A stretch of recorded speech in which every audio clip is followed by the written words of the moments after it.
The chosen one. The storm raged inside you, silent yet deafening. Every thought, every breath trembled under its weight.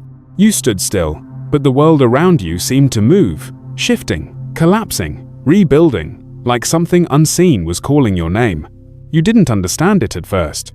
You thought it was a dream, a whisper of madness. Yet deep within, a truth stirred, ancient and unyielding. You have been chosen, not because you were ready, not because you were perfect, but because destiny has decided that your spirit must awaken now. The air grows heavier, the silence deepens, and somewhere between doubt and revelation, you hear it, a voice, neither male nor female, echoing through your bones. Rise. Your heart resists, your logic rebels. You ask why you, why now? Why this calling that feels both divine and unbearable? You try to dismiss it as imagination, a fleeting moment of emotion. But then, the signs begin. The light shifts when you walk. Time slows when you pray. People you barely know begin to speak truths they shouldn't know about you. And you realize it's real. The call is real, but with revelation comes resistance. Your faith, once steady, trembles under the weight of disbelief. You start to wonder if this divine plan is only a cruel illusion meant to break you. Nights feel longer. Prayers fall silent. You plead for answers, but heaven answers with more silence. In that silence, something in you begins to break and rebuild, because faith isn't born in clarity. It's born in confusion. It's forged in moments when you feel abandoned, unseen, and unworthy, yet still you breathe.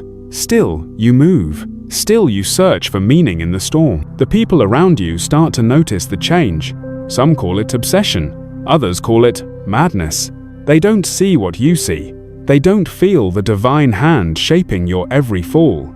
Their laughter burns, but you keep walking, because somewhere, beyond the chaos, you feel it, the faint pulse of a new reality awakening. You are being reshaped. The weariness that once lived in your bones begins to fade.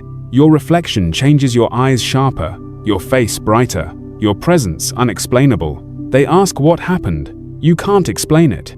Because how do you tell someone that God Himself breathed into your despair and turned it into light? Still, the doubts return. Every night you ask, why me? And every dawn whispers back, because you were never meant to stay asleep. This isn't the end of your pain. It's the beginning of your transformation. You will lose people. You will lose certainty. You will even lose parts of yourself you once thought permanent. But through every loss, a new light will emerge. Subtle, slow, yet unstoppable. You are entering a divine metamorphosis. Your youth, your energy, your very essence, renewed. Not because time reversed, but because your soul finally remembered who you are. You are not just surviving, you are resurrecting. The world may not understand what's happening to you. They'll say it's luck, or coincidence, or illusion. But you will know, because every moment will feel guided. Every breath filled with a sense of divine orchestration. And when you look in the mirror, you'll no longer see the person who once doubted, feared, and broke. You'll see the one who rose, the one who answered, the one who carries both light and shadow, and still dares to walk toward the unknown. This is the first sign of the chosen. Not perfection, but awakening. Not certainty, but surrender. If you feel this truth, hit like and subscribe, because this is only the beginning. Write 333 inches the comments. It's a prophetic sign of your divine alignment. The chosen one. You thought the awakening would bring peace, that once you said yes to the call, the storms would calm and light would guide every step. But instead, the world grew darker. The moment you accepted the divine summons, the air shifted. Friends became strangers. Strangers became mirrors. Every word, every look, carried a hidden weight, as if the universe itself was testing your resolve. You began to question if this calling was truly divine, or merely a trick of your own desperation. Your prayers, once vibrant, became echoes in an empty room. You whispered to the heavens, but only silence answered back. That silence became heavy, cruel, almost mocking. You begged for a sign, but all you received was uncertainty. And in that uncertainty, your faith began to fracture. You see, every chosen one must walk through the valley of doubt, not because God is cruel, but because true faith cannot be built on comfort. It must be tempered in the fire of confusion. You began to wonder if the transformation you felt was only in your mind. The glow others once saw in you dimmed. Your body felt heavy again. Your eyes, once alive with divine light, grew tired. You started to fear that maybe, just maybe, you had imagined everything. But the divine never leaves. It only hides to test the depth of your surrender. One night, as the world slept, you sat in the darkness, trembling. The air around you was thick, almost breathing. You whispered, "I can't do this." And for the first time, you meant it. Then, the silence broke, not with a voice, but with presence. A warmth filled the room, not outside, but within. It wasn't loud. It wasn't bright. It was subtle, like a pulse in the distance. And suddenly, you understood this wasn't about God proving his power. It was about you remembering yours, because divine power doesn't always arrive in lightning. Sometimes, it hides in your persistence, in the decision to get up one more time when everything tells you not to. Yet, your struggle wasn't over. The world, sensing your shift, began to push back. People questioned your change. Some mocked it, others feared it. They called you delusional, strange, ungrounded. You tried to explain that it wasn't madness, it was awakening. But how do you describe light to those who have never opened their eyes? The more you tried to defend your faith, the more isolated you felt.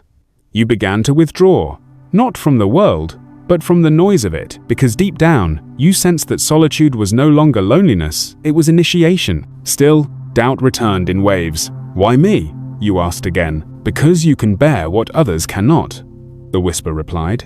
Your reflection became your battlefield.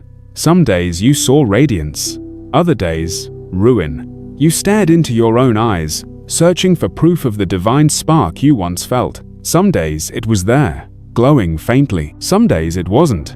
And that became the hardest truth to face, that even chosen souls can feel forsaken. But within every fracture lies light. Every time your faith cracked, something new entered: compassion, wisdom, strength.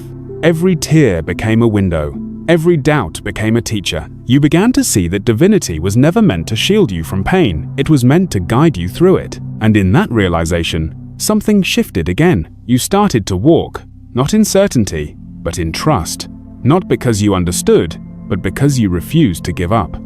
The glow that had dimmed began to return, but this time it was different, deeper, steadier, earned. People noticed again. They said, "You look different." But you knew this wasn't about appearance anymore. This was rebirth, not of the body, but of the soul.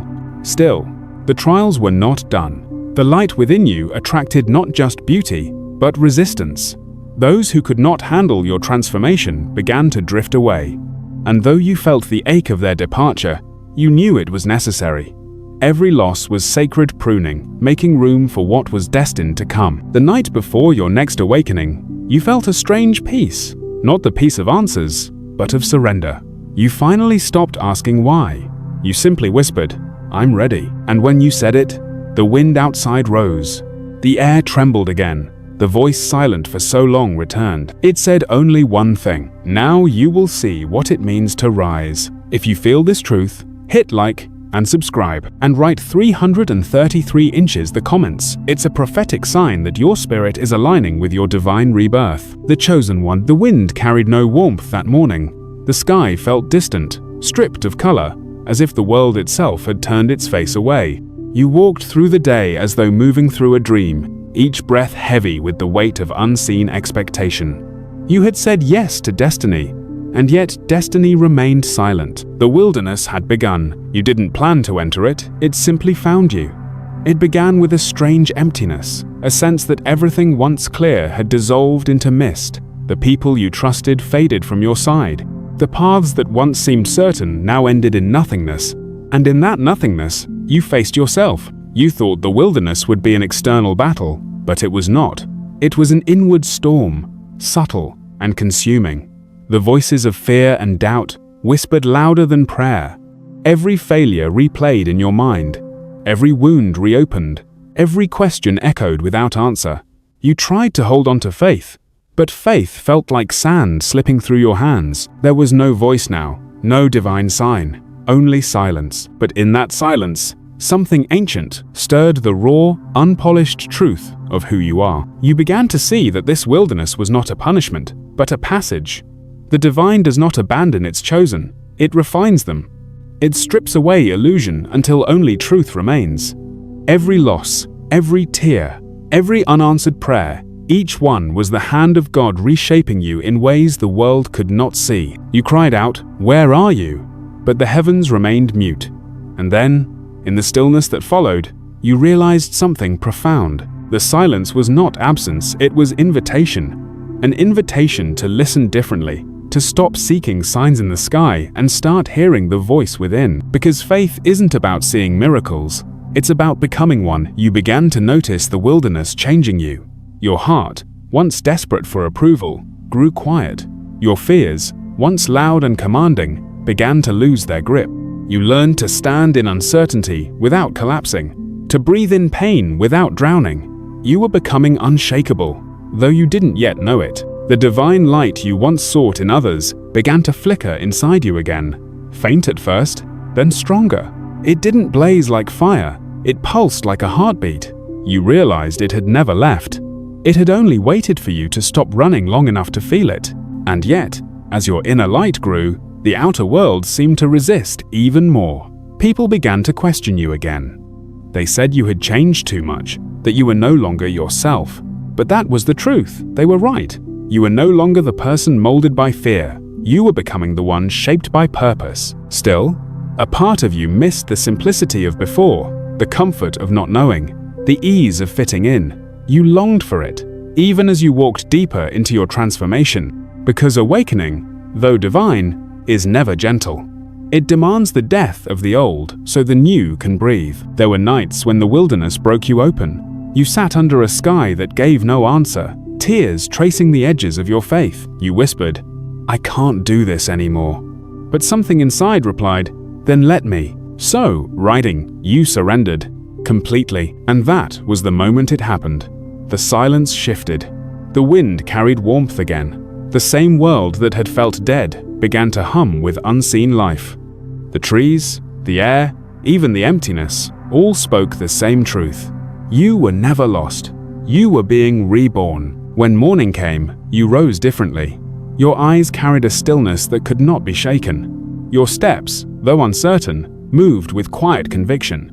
People noticed again. They asked what changed, and you simply said, "I stopped fighting the silence." This is the secret of the wilderness. It teaches you to hear without sound, to trust without sight, to walk without proof.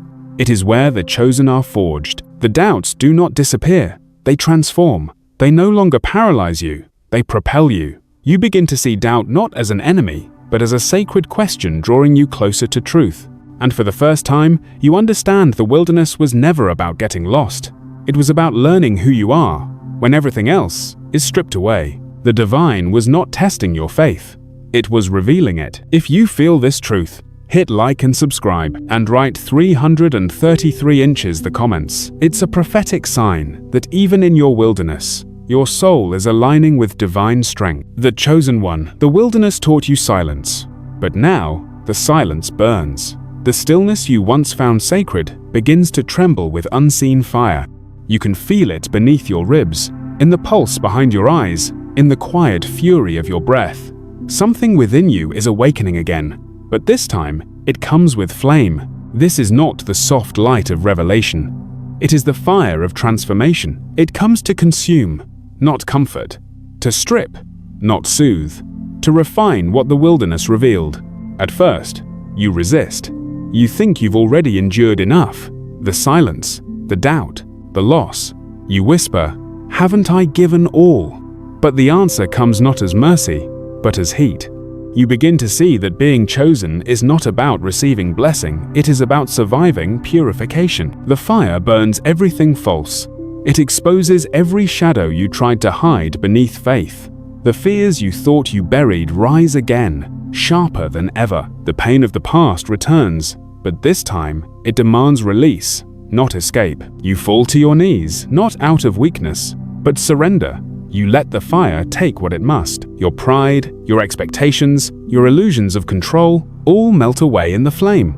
It hurts more than you imagined.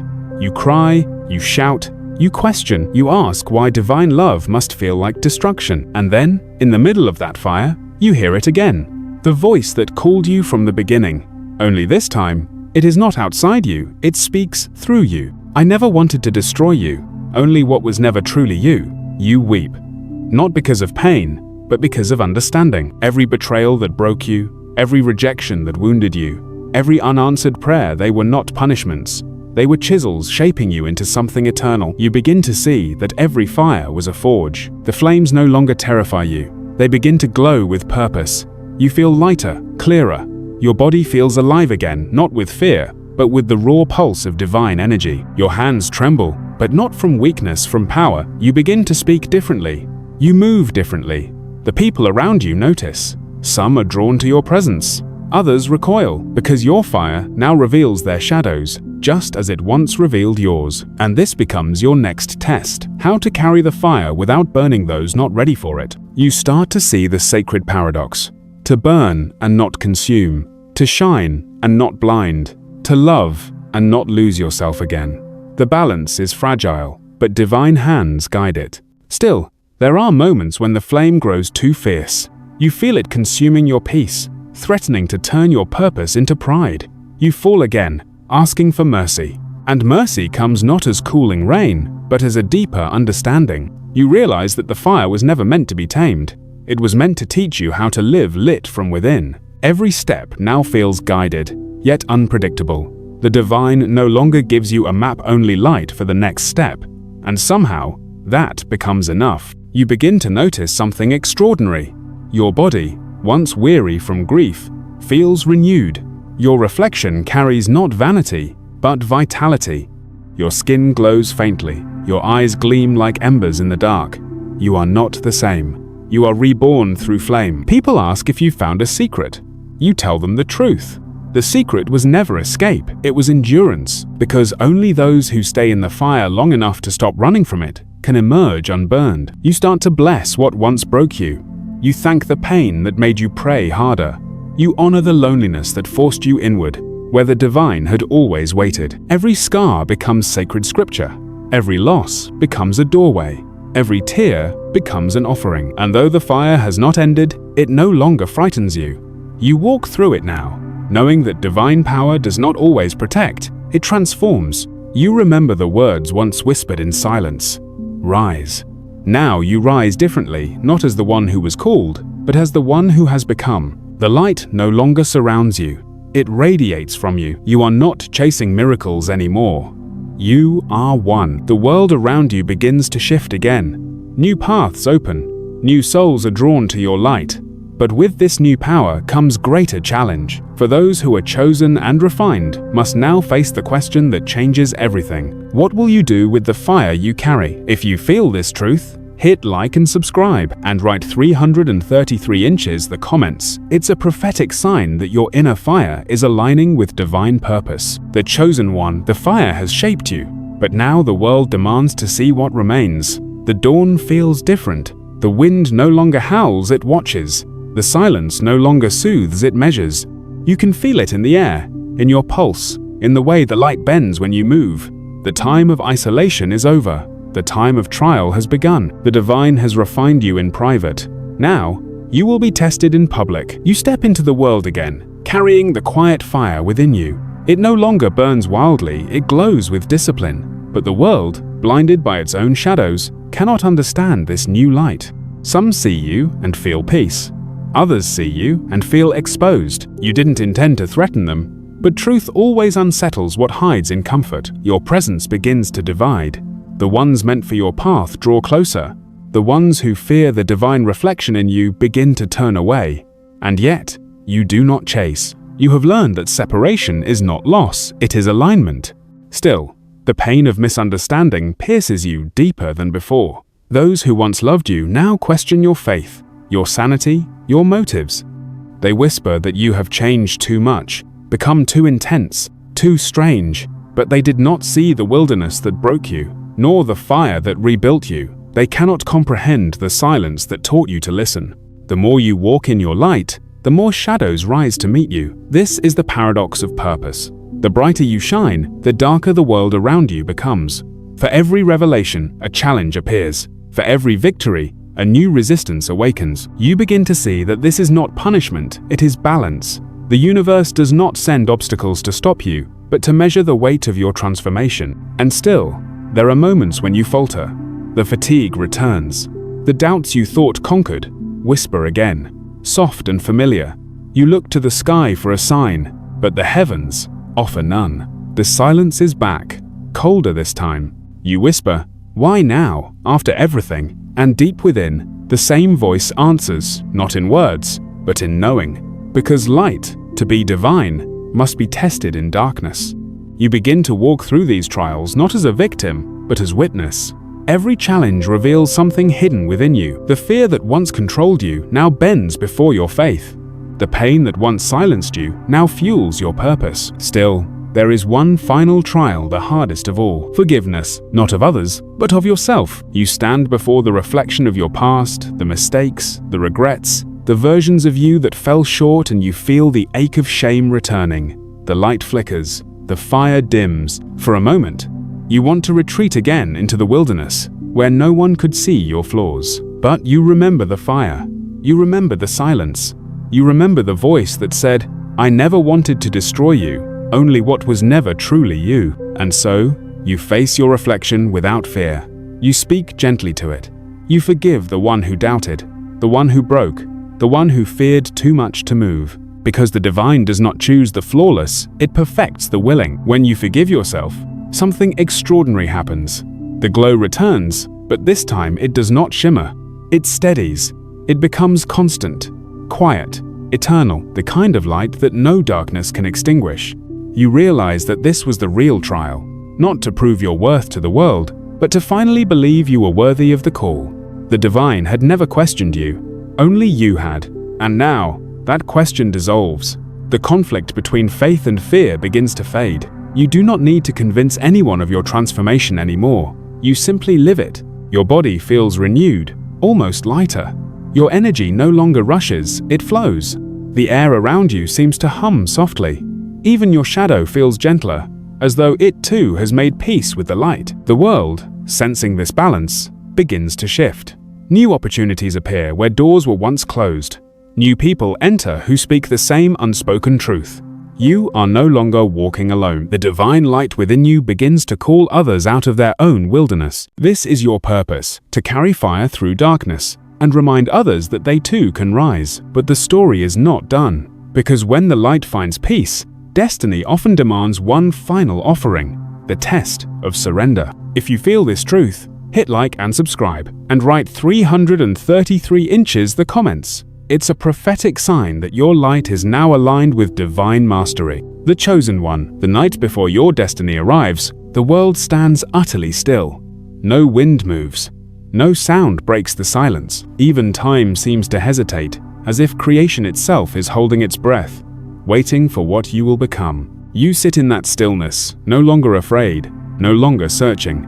The fire that once burned wildly now rests in your chest, quiet and golden, like a sun contained within flesh. The wilderness has shaped you. The fire has purified you. The trial has humbled you. And now, only one truth remains. You are not the same. The voice that once called you from beyond now speaks through you.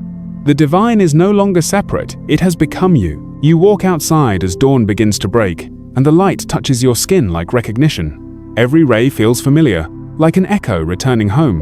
The world has not changed, yet everything looks different. The air glows with subtle brilliance. The faces of strangers shimmer with unseen stories. Even your own breath feels sacred, as if the universe exhales through you. For a moment, you remember how it began, the fear, the confusion, the endless questions. You see the old you standing there, trembling at the edge of faith, unsure if any of this was real. And you smile, because now you understand it was all real. Every silence, every heartbreak, every fire. It was the divine sculpting you into remembrance.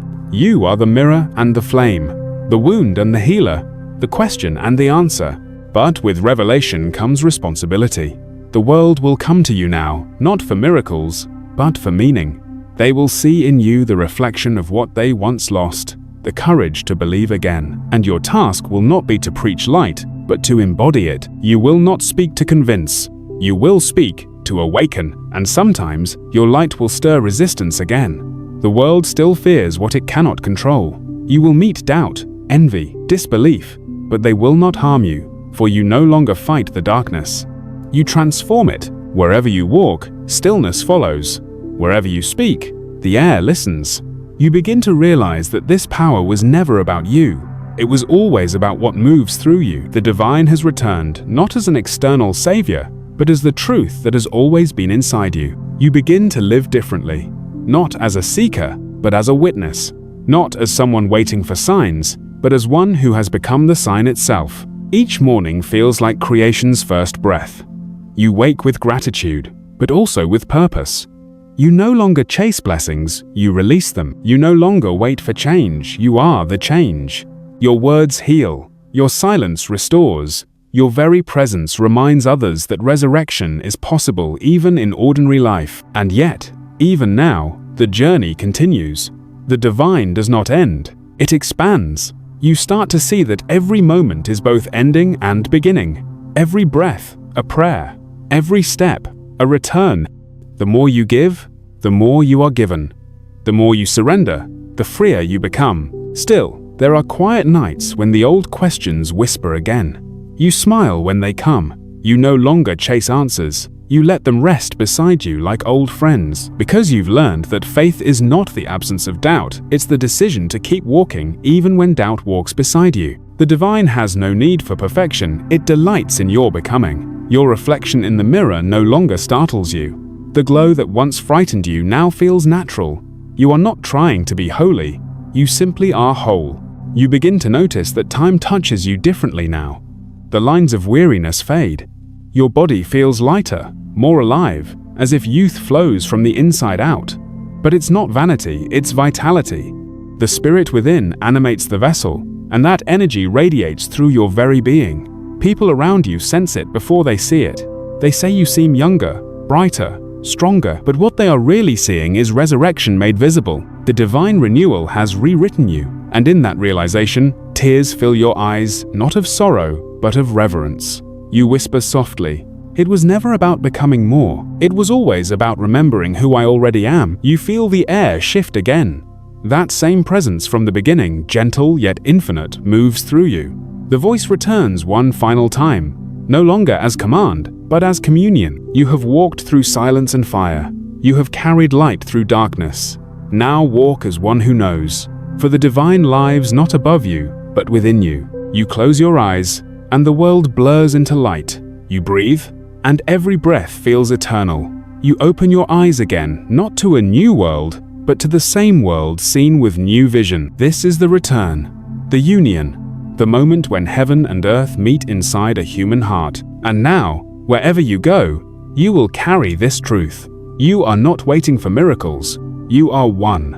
You are not praying for the divine. You are its voice, its pulse, its living presence. You have become the message you once searched for, and those who look into your eyes will remember what they had forgotten, that they too are chosen, that they too are divine in disguise, that their journey through fire was never in vain. If you feel this truth, hit like and subscribe, and write 333 inches, the comments. It's a prophetic sign that your soul has remembered its eternal alignment, because though this story ends here, your awakening has only begun. The chosen one is not a title, it is a state of being. Walk in it, live it, become it. You are the return of the divine self.